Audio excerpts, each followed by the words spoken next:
you see the use of Jamaican proverbs or sayings. They play an important role in communicating messages by Jamaicans, you know. Yes, man. They are often injected into everyday conversations, and they are very handy when one needs to summarize an emotion or a particular situation, you know, getting right to the point in the only way that Jamaicans can. Yeah, man. And there is always a proverb or a saying to match whatever emotion or situation there is.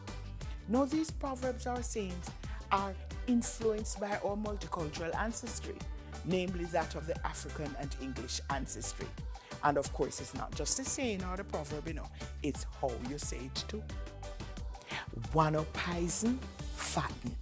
Our Jamaicans would also say, wanna kill, fatten.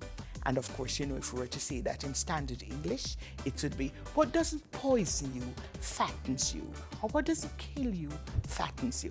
And what that really means, you know, is that, for example, if you eat something, right, and it drop on the ground, and that just little dust get on it, little dirt get on it, you brush it off, you eat it. In other words, it not cause you no real harm.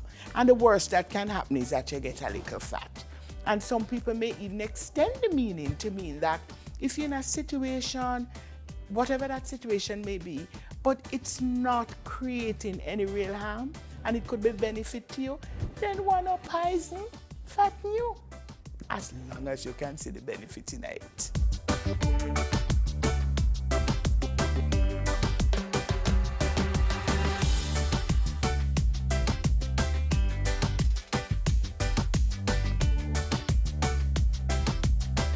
There is so much truth and wisdom in our good old Jamaican proverbs.